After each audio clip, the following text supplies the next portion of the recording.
सुनाने। वाह वाह वाह वाह वाह वाह, बहुत बढ़िया बोलो। और भारत सिर्फ सरहदों पर घायल नहीं होता है जब मंदिर मस्जिद के नाम पर हथियार उठाया जाता है, या दुधमुहों को भी हवस का शिकार बनाया जाता है, जब मठों के मठाधीश भी क्रोध में आने लगते हैं, या मौलाना बारूदी पैगाम सुनाने लगते हैं, जब शाहरुख खान के बेटे को सजा कड़ी दी जाती है और अडानी पोर्ट की बात नहीं की जाती है, पेट्रोल की कीमत चढ़ते चढ़ते छूले आसमान को, या लखीमपुर में सत्ता ने जब रौंद दिया किसान को, न्यूज चैनलों ने भी जब जब राग दरबारी सीखा है, तब तब भारत जख्मी होकर मेरे जख्म चीखा है। कमाल है बुरुआ। और मैं उस चीख को ललकार बनाना चाहता हूं, इसलिए आपसे कह रहा हूं भूलिएगा मत। जब पूरे विश्व को अक्षर ज्ञान तो छोड़िए चिन्ह ज्ञान नहीं था, हमने 4 वेदों की रचना कर दी थी। इस मिट्टी की कोख से निकला एक पत्थर जिसे कोहिनूर कहते हैं, उसे खरीद सके इतनी हैसियत पूरी दुनिया की दौलत में नहीं थी। और तो और सिकंदर की शमशीर में इतना फौलाद नहीं था, उसके किसी भी सैनिक के पांव की इतनी औकात नहीं थी कि इस मिट्टी के एक भी जर्रे के माथे पर विराजमान हो जाए। तब जाकर अल्लामा इकबाल ने लिखा, यूनान मिस्र रोमा सब मिट गए जहां से, कुछ बात तो है कि हस्ती मिट्टी नहीं हमारी, सदियों रहा है दुश्मन दौरे जहां हमारा, सारे जहां से अच्छा हिंदुस्तान। कमाल है। और वो क्या बात है? मैंने कहा कुछ बात तो है कि हस्ती मिट्टी नहीं हमारी। आपको सोचना होगा और समझना होगा कि वो क्या बात है कि पिछले 900 वर्षों में शक, हूण, तुर्क, तातार, कुषाण, यवन, चंगेज, पठान, मंगोल, मुगल, डच, फ्रांसीसी, पुर्तगाली और अंग्रेज आकर चले गए, हिंदुस्तान अभी भी जिंदा है। वो बात मैं आपको बता रहा हूं। वेद लिखे, पुराण लिखे, शांति का पैगाम लिखा है। अक्षर धाम का अर्थ समझिए, अक्षर को ही धाम लिखा। ऋषियों के जब नाम लिखे तो पहले अब्दुल कलाम लिखा है, और पत्थर भी वो तैर गया हमने जिस पर राम। बढ़िया, वाह वाह वाह वाह वाह वाह वाह वाह, कमाल कर दिया बुरुआ।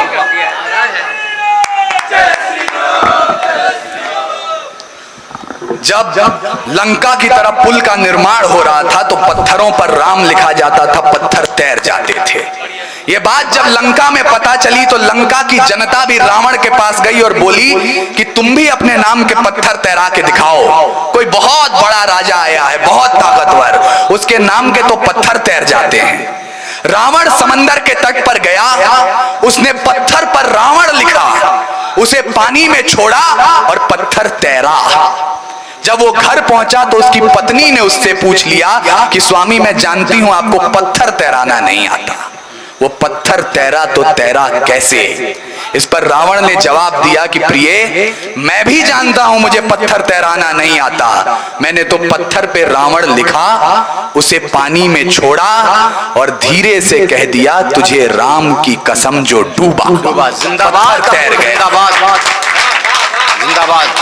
लेकिन ये पटकथा आगे बढ़ती है तो राम जी के पास भी वानर पहुंच गए, बोले कि प्रभु ये तो हमारे साथ धोखा है, आप भी अपने नाम के पत्थर तैरा रहे हैं, वो भी अपने नाम के पत्थर तैरा रहा है, लेकिन रावण स्वयं लिखता है पत्थर तैर जाते हैं, आप नल नील से लिखवा रहे हैं, आप भी पत्थर तैरा के दिखाएं। भगवान राम ने पत्थर पे राम लिखा, उसे समंदर में छोड़ा तो पत्थर डूब गया। भगवान राम भी चिंतित हो गए, वानर सेना भी चिंतित। तो जामवंत जी ने कहा प्रभु घबराइए मत। उन्होंने पूछा लेकिन पत्थर मेरे नाम का डूब जा रहा है और रावण के नाम का पत्थर तैर रहा है। जामवंत ने कहा प्रभु रावण ने पत्थर पे रावण लिखा, आपकी कसम दी पत्थर तैर गया, आपने जिसको छोड़ दिया उसे तार कौन सकता है? ये समंदर के वश की बात नहीं थी। ये भगवान राम का चरित्र है, हम उस राम की परंपरा से हैं। इसलिए मैं आपसे कहना चाहता हूं, अपने चरित्र का निर्माण करिए।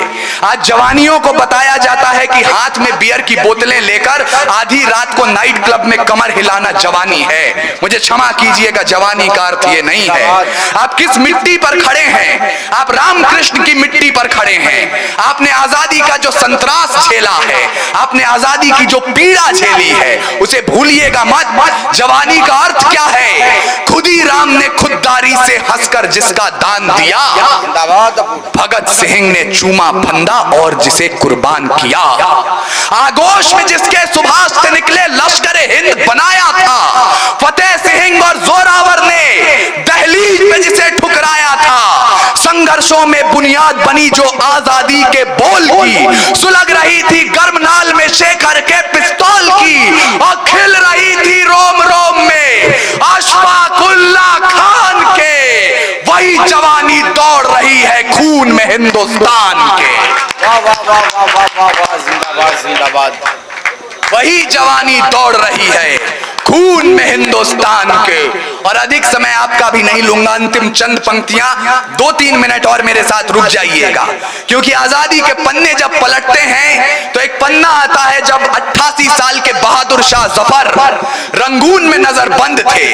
अंग्रेजों के एक चापलूस ने जफर के नाम 2 पंक्तियां लिखी और उन्हें सुनाई।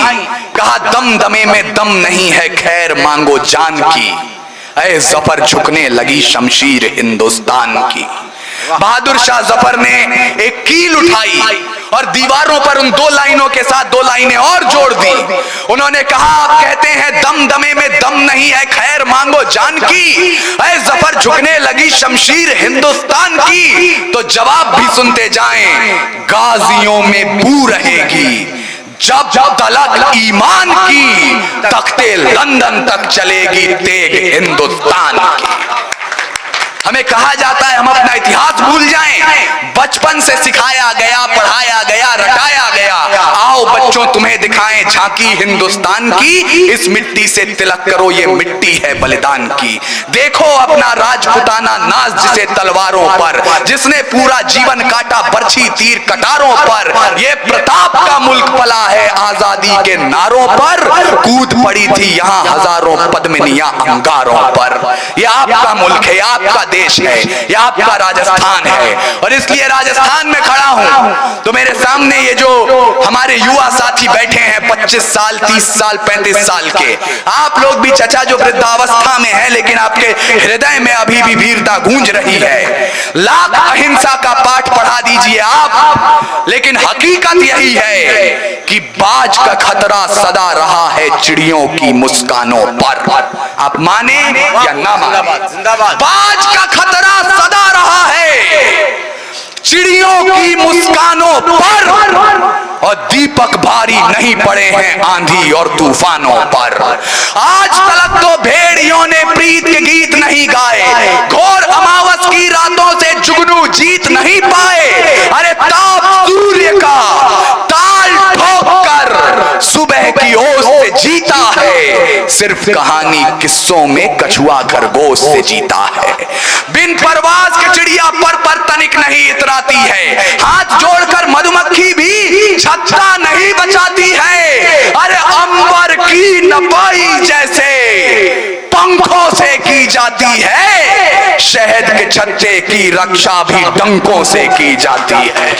तो सुने जवानी हाड़ों की, दोनों मुट्ठी भींच के राह रोकिए तूफानों की तलवारों को खींच के। परिवर्तन का नया उजाला केवल मशाल ही लाएंगे, और चराग जलाकर इनकलाब ना आए हैं ना आएंगे। और हमारे ग्रंथों में भी इसका प्रमाण मिलता है। जब भगवान लक्ष्मण मूर्छित होकर पड़े थे, तब हनुमान जी को भेजा गया संजीवनी लाने, और कहा गया अगर सूर्योदय से पहले आप संजीवनी ले आए तब तो लक्ष्मण जी बच जाएंगे, लेकिन गलती से भी अगर सूर्य का उदय हो गया तो लखन के प्राण पर खतरा है। हनुमान जी जब संजीवनी लेने जा रहे थे तो उनका सूर्य से संवाद हुआ, और उन्होंने कहा कि हे सूर्य देव, सूर्य वंश पर ही खतरा है, आप छिपे रहिएगा, उगिएगा मत, मैं संजीवनी ले आऊंगा, उसके बाद आपका उदय होगा तो लखन के प्राण भी बच जाएंगे, सूर्यवंश की मर्यादा भी रह जाएगी। और यदि आपने मेरी बात नहीं मानी तो क्षमा करना है दिनकर, अंजनी तनय से पाला है। बचपन से जान रहे हो तुम हनुमत कितना मतवाला है। तुमको मुख में धर रखने का वही क्रूर साधन होगा, बंदी मोचन तब होगा जब